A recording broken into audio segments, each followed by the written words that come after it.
श्री कृष्ण जी गीता के 14वें अध्याय में इस विषय पर विस्तार रूप से उन्होंने चर्चा की है। अब इसे हम यहाँ पे संक्षेप रूप से जानने की प्रयास करेंगे। ईश्वर की शक्ति की प्रेरणा से पुरुष और प्रकृति के संयोग से सभी सृष्ट जीवों की उत्पत्ति होती है। ईश्वर की ये प्रक्रिया हमेशा चलते रहती है, जिसे हम क्रिएशन, प्रिजर्वेशन एंड डिस्ट्रक्शन से जानते हैं, क्योंकि वे ही इस पृथ्वी के सभी जीव के मूल उद्गम तथा उनमें बसने वाली आत्माएं हैं। आत्मा यानी पुरुष शरीर तथा भौतिक पदार्थों के संसर्ग से संसार में आबद्ध हो जाती है। पुरुष जो है चेतना का द्योतक है और प्रकृति जड़ तथा तमोमय जगत की द्योतक है।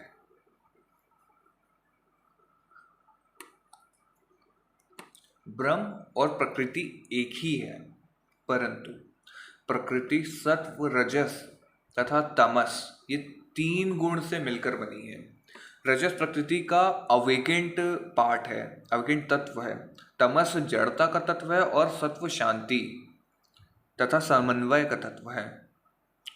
संसार गुणों के राज्य के अंतर्गत आता है और स्वाधीनता गुणों के परे है। प्रत्येक व्यक्ति के स्वभाव में हमें ये गुण उपस्थित मिलेंगे। इनमें से कोई एक गुण बाकी 2 पर हावी हो जाता है और व्यक्ति में एक विशेष स्वभाव के प्राबल्य को दिखाता है, जिसके कारण हम कहते हैं कि ये एक शांत व्यक्ति है, ये एक चंचल व्यक्ति है। श्री कृष्ण जी आगे कहते हैं कि हे भारत, रजस और तमस को अभिभूत करके अपने अंदर कंट्रोल करके सत्व गुण प्रबल होता है। सत्व तथा तमस को दबाकर रजोगुण और सत्व तथा तमस को दबाकर तमोगुण प्रबल होता है। समझने में थोड़ा डिफिकल्ट है, पर मैं इसे और अच्छे से आपको समझाने की कोशिश करता हूं कि सत्व गुण का उद्दीपन तब होता है जब आप तमस और रजस को दबाएंगे, तो सत्व गुण का उद्दीपन होता है। जब इस शरीर के सभी द्वार से कहने का मतलब है सभी इंद्रियां, बुद्धि का कहने का मतलब है ज्ञान के प्रकाश से पूर्ण हो, तब सत्व का प्राबल्य समझना चाहिए। किसी भी व्यक्ति के अंदर आपको ये दिखे जिसने सेंस कंट्रोल कर लिए हैं, जिसके अंदर ये ज्ञान आ गया है, उसे आप समझिएगा कि वो सत्व से संचालित है। हे अर्जुन, अब आगे कहते हैं कि लोभ, कर्म में प्रवृत्ति, लगाव, उधम, अशांति मतलब भोगों में स्पृहा यानी कामना, ये रजोगुण का प्राबल्य को दर्शाता है। और अर्थात कहने का मतलब इनका ये है कि रजोगुण अगर आप किसी को देखना है तो आप देख सकते हैं कि किसी के अंदर अशांति, भोगों की प्रवृत्ति होगी, वासनाएं होंगी, कामनाएं होंगी, डिजायर्स जिसे हम कहते हैं, अटैचमेंट। लोग कोई भी कर्म करते हैं तो उसमें डिटैच होकर के जो नहीं करते हैं, ये सभी रजोगुण की प्रवृत्ति है। आप देखेंगे कि जो साधक भी होंगे, कोई पंडित भी होगा, पांडित्य करते हैं, आचार्य भी होंगे, तो उनमें भी रजोगुण की आपको प्रवृत्ति दिख जाएगी। सिल्क की धोती, कॉटन की धोती जो होती है, रुद्राक्ष, अंगूठियाँ, यज्ञ कर रहे हैं तो उसमें बहुत सारी आपको ऐसी द्रव्य दिख जाएंगे। तो ये सभी दर्शाता है कि ये रजोगुण से उत्पन्न व्यक्ति के ये संकेत हैं। अब कहते हैं आगे श्री कृष्ण की, हे कुरुपुत्र, तमोगुण का प्राबल्य होने पर अंधकार, जिसे हम अज्ञान कहते हैं, निष्क्रियता, आलस्य इसे कहते हैं, प्रमाद तथा मोह मतलब भ्रम उत्पन्न होते हैं इन सब से।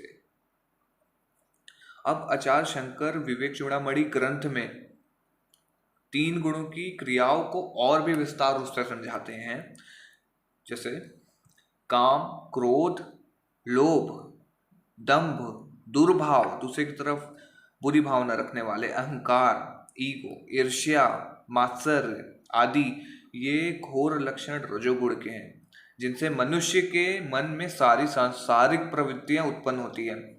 अतएव रजोगुण ही बंधन का कारण है, इसीलिए आवागमन लगे रहता है। रजोगुण से ही चलायमान होने के कारण डिजायर्स कुछ ना कुछ रह जाती है, उसे पूरा करने के लिए हमको फिर जन्म लेना पड़ता है।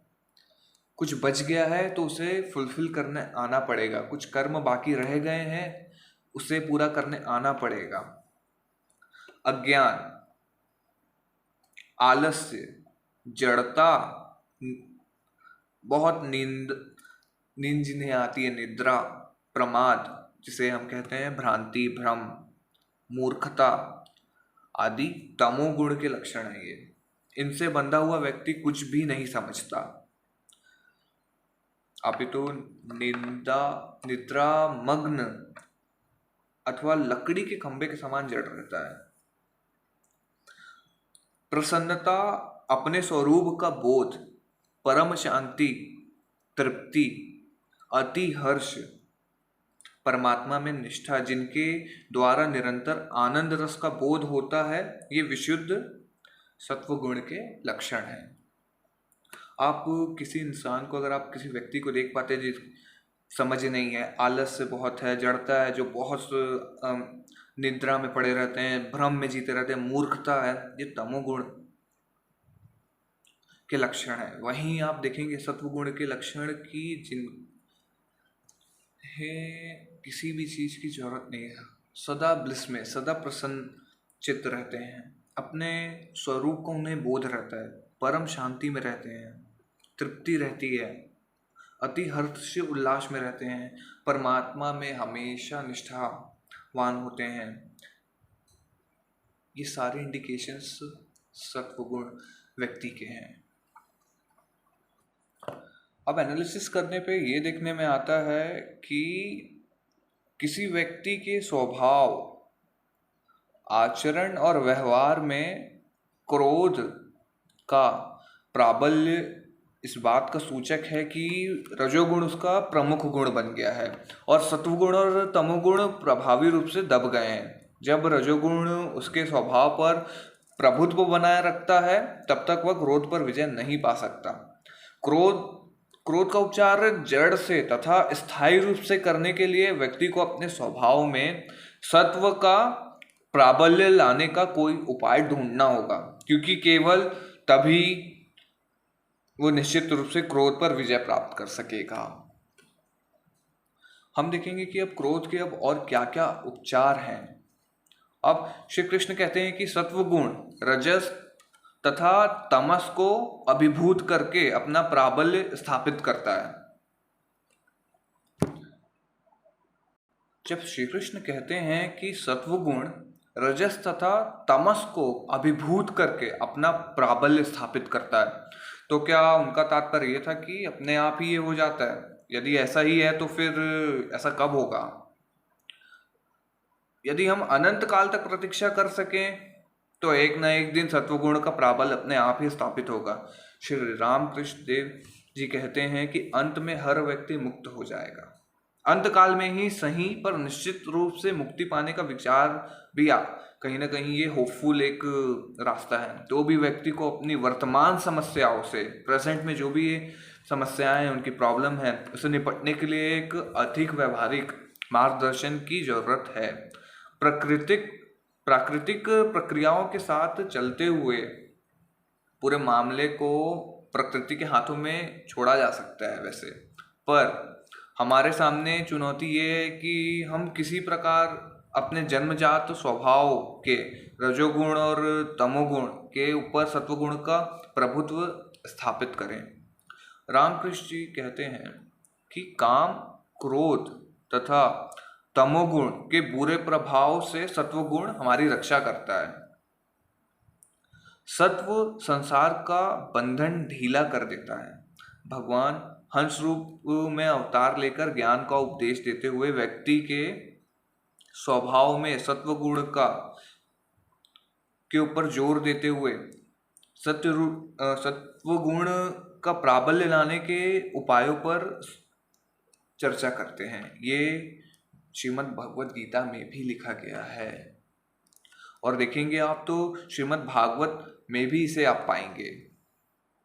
सत्व, रजस और तमस ये प्रकृति के गुण हैं, आत्मा के नहीं। सत्व का विकास करके आप बाकी दोनों को दबा देना चाहिए और उसके बाद सत्व के द्वारा ही सत्व पर भी विजय प्राप्त कर लेनी चाहिए। सत्व के प्राबल्य से ईश्वर के प्रति भक्ति में वृद्धि होती है। तब सात्विक वस्तुओं का आपको यूज ज़्यादा से ज़्यादा उत्तरोत्तर वृद्धि करनी चाहिए इसमें। फिर वह सत्व को बढ़ाने वाली भक्ति रूपी सर्वोच्च धर्म के द्वारा रजस और तमस का नाश हो जाता है। उनके नाश होने से उनका फल रूप अधर्म भी शीघ्र मिट जाता है। जो भी इनकी नेगेटिव इन्फ्लुएंसेस होती हैं ये सभी मिट जाती हैं। व्यक्ति द्वारा अध्ययन किए जाने वाले शास्त्र, उपयोग किए जाने वाले जल, मेल जोल रखे जाने वाले लोग, निवास का स्थान, उनका खासकर उनके जितने मित्र होते हैं, उनके समय होते हैं, उसके द्वारा संपन्न किए जाने वाले कर्म और उसे प्राप्त हुई दीक्षा, उसे ध्यान का विषय, उसे प्राप्त हुआ मंत्र, उसके शुद्धिकरण की पद्धति। फ्रेंड्स की मैंने बात की, ये साधु संग, ये नॉर्मल वर्ल्डली फ्रेंड्स नहीं है, साधु संग जिसे हम कहते हैं, ये उसके गुणों को प्रभावित करते हैं। ज्ञानी लोग जिसकी प्रशंसा करते हैं वह सात्विक गुण है, जिसकी निंदा करते हैं वो तामसिक है और जिसकी उपेक्षा करते हैं वो राजसिक है। व्यक्ति को सात्विक वस्तुओं का ही यूज करना चाहिए क्योंकि उससे धर्म तथा ज्ञान, बुद्धि की वृद्धि होती है और चित्त भी शुद्ध होता है, जिससे आत्म तत्व की अनुभूति हो जाती है। हम अब जानेंगे कि आहार की भूमिका, हम जो भी खाते पीते हैं और इसके अलावा सेंसेस से भी जानेंगे कि हम ये भी एक प्रकार का, हम इससे भी आहार लेते हैं। तो आहार की भूमिका क्या है? शंकराचार्य जी के मत अनुसार शास्त्रों में आहार शब्द का मतलब उन सभी वस्तु से है जिन्हें इंद्रियों द्वारा ग्रहण किया जाता है, जैसे कि शब्द, रूप, गंध आदि, है ना। इंद्रियों द्वारा ग्रहण किया गया गलत खाद्य आसक्ति, द्वेष, भ्रम को उत्पन्न करने वाला मन को चंचल बना देता है और फिर उसे कंट्रोल में लाना कठिन हो जाता है। इनसे मुक्त होने पर मन शुद्ध हो जाता है। अपने स्वभाव में प्रयास पूर्वक सत्व गुण का प्राबल्य लाने के लिए हमें सात्विक आहार ग्रहण करना और राजसिक तथा तामसिक आहार से दूर रहने की आवश्यकता है। भोजन काफी कुछ व्यक्ति के स्वभाव पर निर्भर करता है। उपनिषद कहते हैं कि आहार शुद्ध होने पर मन शुद्ध हो जाता है, मन शुद्ध होने पर स्मृति अच्छी होती है, तब उसे संसार से बांधकर रखने वाली सभी गांठें खुल जाती है। गीता के अनुसार जो भोजन उत्साह, एनर्जी, शक्ति, इम्यूनिटी और भूख को बढ़ाता हो, जो मधुर, स्निग्ध, पुष्टिकर और सुस्वाद हो, वह सात्विक लोगों को बहुत पसंद होता है। ऐसा स्वभाव जिसमें रजस और तमस हमेशा दबा रहे, बनाने के लिए भागवत की जो शिक्षाएं हैं और भी कई चीज़ें करने की आवश्यकता होगी। इसके लिए सत्वगुण में वृद्धि के लिए व्यक्ति को केवल सात्विक वस्तुओं का ही उपयोग करना चाहिए। जैसे कि उपरोक्त उपदेश को अगर कार्य रूप में अगर आपको लाना है तो ये बात हम नहीं समझ पाते हैं, परंतु सौभाग्यवश ही हमारे मार्गदर्शन के लिए इस पर श्रीधर स्वामी की एक निम्नलिखित व्याख्या उपलब्ध है। केवल उन्हीं शास्त्रों के अनुसार चलना होगा जो निवृत्ति अर्थात ब्रह्मा के साथ एकत्व की ओर चलना सिखाते हैं, ना कि उनके अनुसार जो प्रवृत्ति या बहुत्व में ही लिप्त रहना सिखाते हैं, जैसे राजसिकता और तामसिकता जो सिखाते हैं, जो पूर्णतः हानिकारक सिद्ध होते हैं। इस प्रकार देखा जाए तो पवित्र जल का भी उपयोग करना होगा हमको। पवित्र जल मतलब साफ स्वच्छ जल। अब जो भी यूज करते हैं स्वच्छ जल यूज करें, ना कि सुगंध आदि द्रव्य वाले जल। अब जो भी खाते पीते हैं उसे आप स्वच्छ खाना खाएं, सात्विक खाना खाएं। अब जो खाते हैं ध्यान रखिए, आप कुछ भी खाते हैं, आपके जो शरीर को जो सूट हो, जो आपके शरीर को सूट करे वही आपको भोजन करना चाहिए, ना कि वो भोजन करना चाहिए जो कि आपके शारीरिक, मानसिक, इमोशंस और आपके स्पिरिचुअल किसी एस्ट्रल बॉडी, किसी भी बॉडी पे अगर ये इफेक्ट करे। देखिए, आप जो भी खाते हैं, ये जो भोजन है, जो खाद्य पदार्थ है, ऊर्जा देती है। अभी जो ऊर्जा जब मिलती है आपको, तो ये आप कैसी ऊर्जा मिल रही है? सबसे पहले तो खाना जहाँ से आया है, जिन्होंने बनाया है उनकी एनर्जी, जहाँ बना है उस चीज की ऊर्जा, उसका वातावरण, और फिर जब आप खा रहे हैं तो उस समय आपके थॉट क्या चल रहे हैं। देन इसके बाद आप कैसा भोजन खा रहे हैं, सात्विक, तामसिक, राजसिक, कैसा भोजन है आपका। फिर आप जो भी खाते हैं, चाहे वेज खाते हैं या नॉन वेज खाते हैं, पेट में गया, पेट में जाने के बाद आपके डाइजेस्ट हुआ, डाइजेस्ट होने के बाद वो आपके हार्ट में जाएगा। हार्ट में कैसे आएगा? ब्लड बनेगा, ब्लड बनने के बाद हार्ट में जाएगा, हार्ट के बाद वो दिमाग में जाएगा। अब जो वो उससे फिर जो थॉट क्रिएट होंगे वो फिर आप वैसे कर्म भी करेंगे। इसलिए बोला जाता है सात्विक आहार बहुत जरूरी है। तो सात्विक पानी हो, स्वच्छ पानी हो, और साथ ही साथ व्यक्ति को सांसारिक या दुराचारी लोगों का साथ, यानी कि जिसको हम नेगेटिव कंपनी, बैड कंपनी जिसे हम कहते हैं, उसका साथ नहीं, बल्कि आध्यात्मिक साधु संग से ही मेलजोल रखना चाहिए। एकांत स्थान को चुनना होगा, ऐसी स्थान को जहाँ पे व्यस्त राजमार्ग ना हो, व्यस्तता जहाँ ज़्यादा ना हो। आपको ऐसी जगह में नित्य ध्यान करना चाहिए, ऐसी जगह में आपको साधना, ऐसी जगह में पूजा पाठ, जब भी आप मन लगाएं एकाग्र हो करके, तब आलस्य ना आए, ऐसा कोई ऑब्स्टेकल ना आए, बल्कि हो सके तो सुबह और उपयुक्त समय ऐसा चुनना चाहिए, क्योंकि आपको सात्विकता बढ़ानी है। सात्विकता बढ़ाने के लिए ये सभी जो उपाय बताए जा रहे हैं आपको, कि साधु संग, अच्छा खाना, अच्छे ध्यान करना, साधना करना, समय पे अपना सारे कार्य करना, डिटैच होकर के कार्य करना। आप कर्म करिए, आप जो कर्म करते हैं डिटैच होकर के करिए। टेक्नोलॉजी आज हम बहुत यूज करते हैं, टेक्नोलॉजी को यूज करना इज अ थिंग एंड उसका गलत यूज करना is a one thing. Okay, हम कुछ भी देखते हैं, हम कुछ भी सुनते हैं, हम आज अच्छी चीजें नहीं सुन रहे हैं, अच्छी चीजें नहीं देख रहे हैं, इसका प्रभाव हम कॉन्शियसली देख रहे हैं कि हमारे दिमाग, हमारे बुद्धि, हमारे चेतन मन पे जा रहा है, पर वो सबकॉन्शियस माइंड भी आपका खुला हुआ है, वो भी ग्रहण कर रहा है। तो जब आप इस तरफ बढ़ेंगे, आपने इतनी गंदगी इकट्ठा कर ली है, तो उसके बाद अब उसको जब आप मिटाना चाहेंगे तो वो गंदगी उभर के आएगी ऊपर, और ये आपको रिवॉल्ट करेगी, और जब ये रिवॉल्ट करेगी आपको, तब आपको परेशानी झेलनी पड़ेगी। ये आपका खोदा हुआ ही गड्ढा है जिसके जल में आप डूब रहे हैं। ध्यान हमको ईश्वर का करना होगा, ना कि उस सब्जेक्टिव भोग्य वस्तु का, कि जिससे हमारा मन और उन चीजों पे इंक्लाइन हो। सब्जेक्टिव ऑब्जेक्टिव चीजों पे हमको नहीं करना है। बदला लेने की इच्छाओं से शत्रुओं का नुकसान हो जाए, कहीं कुछ हो जाए, ये सभी चीजें आपको आबद्ध कर देंगी इस संसार में। सात्विक मंत्रों का आपको प्राथमिकता देनी होगी। आपको ना कि उन मंत्रों की साधना करनी होगी कि जिससे दूसरे की क्षति हो जाए या सिद्धि आप प्राप्त कर लें इसलिए आप कर रहे हैं, नहीं।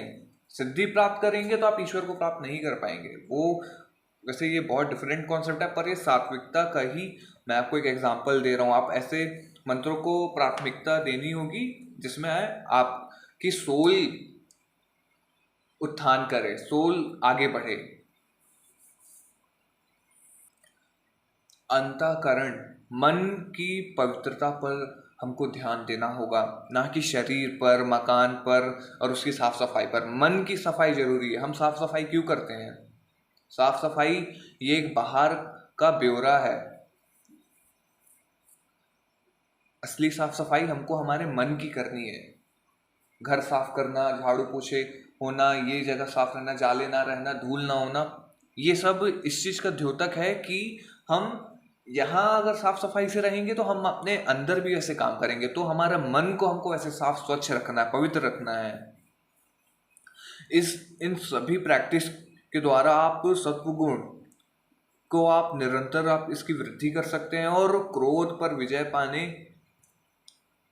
का कोई भी अन्य उपाय इससे अधिक कारगर नहीं आपको साबित होगा, क्योंकि ये सभी चीजें सात्विक चीजें हैं।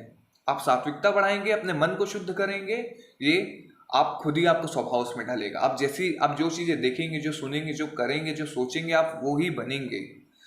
आप अच्छी चीजें देख रहे हैं, अच्छे कर्म कर रहे हैं, सात्विकता आपके अंदर बढ़ेगी। आप जो देख रहे हैं, आप जो खा रहे पी रहे हैं, जो कर्म करेंगे, आपका सबकॉन्शियस माइंड जो ग्रास्प करेगा, आप वही फिर आगे चल के करेंगे। आज नहीं कर रहे हैं, मूवी देख रहे हैं हम, जैसे फॉर एन एग्जाम्पल,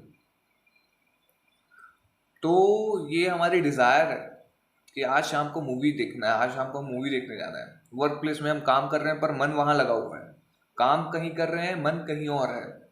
तो सब कॉन्शियसली हमारे ये सब फीड है। तो ये बहुत, ये सभी मैसेजेस जो हैं, ये सभी जो एक प्रकार का स्वभाव हमने जो ढाल लिया है, इसको जब हम डाइवर्ट करने की कोशिश करते हैं तो उस समय शुरुआत में थोड़ी हमको परेशानी का सामना करना पड़ता है। उस समय मन नहीं लगता है, पर धीरे धीरे हम जैसे हम इसमें स्टिक होकर के चलते हैं। इसमें एक चीज हमको याद रखना है, कोई भी चीज आप करें जीवन में लंबे तौर पे करना है। आप ऐसा नहीं 4 दिन किए, महीने भर किए, हफ्ता भर किए कि हाँ हमने किया है, उसके बाद आपको रिजल्ट नहीं मिलेगा। आपको उसे लगातार करना है, एक चीज पे स्टिक होके चलना है। हम पूजा पाठ करते हैं, किस लिए करते हैं? जाप करते हैं, क्यों करते हैं? ये सब चीज का एक ही ध्येय है, ईश्वर का दर्शन करना, ईश्वर प्राप्ति, आत्म सिद्ध होना, यही एक ध्येय है। जब क्यों करते हैं हम, ध्यान क्यों करते हैं? इसीलिए किया जाता है, वरना इसका कोई और दूसरा कोई मूलभूत कारण नहीं है। कारण इसका यही है कि ईश्वर प्राप्ति, आत्म साक्षात्कार। तो क्रोध पर विजय पाने का इस सबसे कारगर उपाय हमें यहाँ पे श्री कृष्ण जी, शंकराचार्य जी, चैतन्य देव जी और भी है, हमारे रामकृष्ण परमहंस, ईश्वर ने आकर के हमको कितने ऐसे एग्जाम्पल्स दिए हैं। माँ शारदा ने हमें ऐसे कितने एग्जाम्पल अपने जीवन में आके दिए हैं। तो हमें ये सब धीरे धीरे अपना करके, एक दिन में नहीं होने वाला, धीरे धीरे होगा। बस हमको स्टिक करके चलना है और कोई भी चीज करें हम उसे निरंतर करें। फिर मिलेंगे हम अपनी नेक्स्ट वीडियो में। अभी ये श्रृंखला जारी रहेगी। होप आपको वीडियो पसंद आई हो।